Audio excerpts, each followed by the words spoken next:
I think we were in a new situation where we do have a strong political will being expressed by European leaders that we need to move forward on what France has been promoting for a long time, strategic autonomy, which has been a very bad word and not used by our partners, European partners, as most of them were in a logic of having the US ensuring their protection and their defense. Did the change happen in Munich with that speech we were talking about earlier, or did the change happen last Friday with what happened in the Oval Office?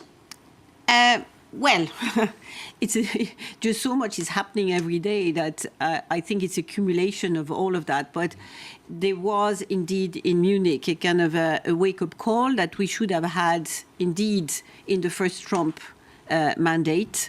We were told already that, there was going to be a shift. He had indicated and somehow threatened that he might pull out of NATO and then came back over his decision and so on. And we thought that he was going to be in the same mood. But I do recall Hillary Clinton last year saying, look, Donald Trump means what he says, and he will do what he says, and it was a kind of a warning. And I by listening to Mr. Vance's speech in Munich, I kind of felt, well, this is the expression of indeed something which is going to come very quickly, very radically, that we didn't expect, because we felt with President Biden being elected, we could just fall back in our little, cocoon where we have been, for the past 70 years, and feel that, the US will never actually leave us. And now they are indicating that, they are very serious about the burden sharing, which, a lot of American presidents have been asked us to do, but also that there is a shift towards Russia, which I think maybe we didn't anticipate. And I think we're just at the start of something radically different, which forces us to move quickly at Mr. Trump's tempo, which is not the way Europe is used to moving forward. Yes, but you see, we're torn between the short term, where we have to move fast because of Donald Trump's decisions on a daily basis, which affect us directly, and what we actually have to do. And, listening to our friends in Poland or the Baltic states and so on, we realize that, in fact, they have built their entire security and defense systems on the basis of the Americans, providing everything. And now we have to live with the legacy of having France, which is the only country really that made a decision to be totally independent with the Général de Gaulle, but even Britain, which has an army which is quite similar to ours, really, in the choices and that they have made, between the two.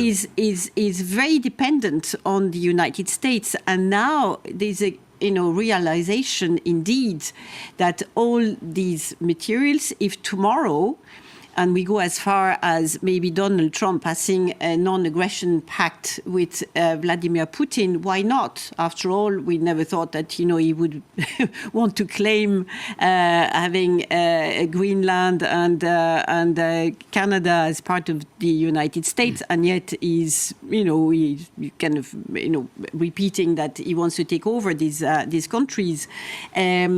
If that is the case, what is the protection that Europeans will have not being able to use the equipment that, the seller, the United States, will not grant them? So I think, it is a very strong message that we have to give our European partners who, for historical reasons, and we have to understand them and respect them, still feel that they want to be nice to the Americans, that they do not want to annoy Donald Trump in case, he withdraws too fast and so on, because they want to gain time.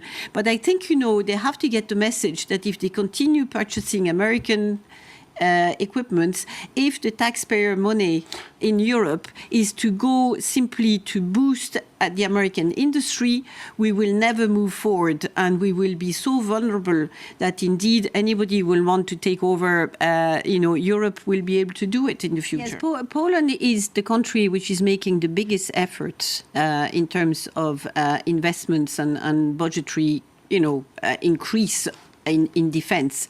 Now, having a discussion with the defense Polish minister, he said to me, well, we would buy Europeans if the Europeans were capable of supplying what we need, and we need it now. Now, it's not totally correct to say, well, we have to purchase Koreans because the Germans are not able to supply. And indeed, maybe it takes a bit longer. It's also more expensive to buy a German tank than it is to buy a Korean tank. But I think it's just this lack of reflex to kind of say, yes, we are Europeans, yes, we can do things together. And if 8 years back, the industry in Europe had come together and say, okay, what systems can we build together? Because, well, we had a political will, between France and Germany, for instance, with the Aix-la-Chapelle, the treaty that was signed to show that, yes, indeed, we could build the future tank and the future combat system and so on, air combat system. And yet, we're 8 years down the road and it hasn't happened because, there are discussions and whatever. So now I think we maybe need to take it as an opportunity that we have no choice, that our European industry has to come together. We do have champions that have been pushed at national level, which are in competition with each other, because when I travel outside of Europe, I see how much the Germans, the French and the Italians are fighting each other to be able to get, they all answer the same call and they obviously want to win the market.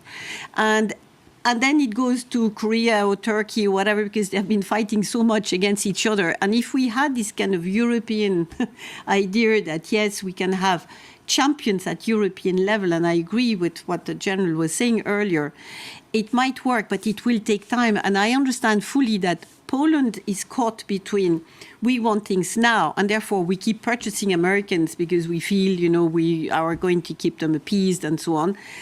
And wanting indeed to go towards a European, dimension and feel that we will be protecting them. And maybe the nuclear umbrella is one element that could be discussed and could maybe reassure our partners. Yes, but Article 5 of NATO is not credible anymore. Which is when one nation's attacked. Sorry, just remind to our viewers, yes. One nation's attacked, they're all under attack, and you rush to their aid. Yes, absolutely. But I think it has lost its credibility with the United States kind of saying, well, we might or we might not. I mean, the idea is that, yes, indeed, if one is touched, all respond. It's like the Musketeers, all for one, one for all.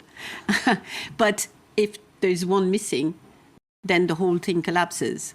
So I think we also have Article 42.7 within the European Union, which is actually more binding than Article 5 is, because in the way Article 5 is phrased, there is the possibility to indeed choose. Okay? There is not in Article 42.7. So I think now we need to kind of move towards indeed kind of saying, well, we have this possibility, and to be very careful as to the terms that we use. It is not about sharing the nuclear deterrence. It's about extending it. And if we extend it, you see, France has always had a position of having a non-proliferation attitude, and therefore keeping a number of heads, nuclear heads, that are sufficient, strong and precise enough to be a deterrent when used. Now, if it is to be extended to the whole continent, obviously the number ought to be increased, and possibly we always have a submarine, in a possibility, like ready to actually launch a warhead. All of that needs to be reviewed to actually so let me not ask. cover. I'm trying to be kind of going into the details, but I think it's very important for people to understand that yes, it is possible, but it has to be negotiated as to who can have it, and it's also from a budgetary point of view, and as I am looking after the budget of the equipment of the French armed forces, I'm very keen. So deterrence is extremely expensive.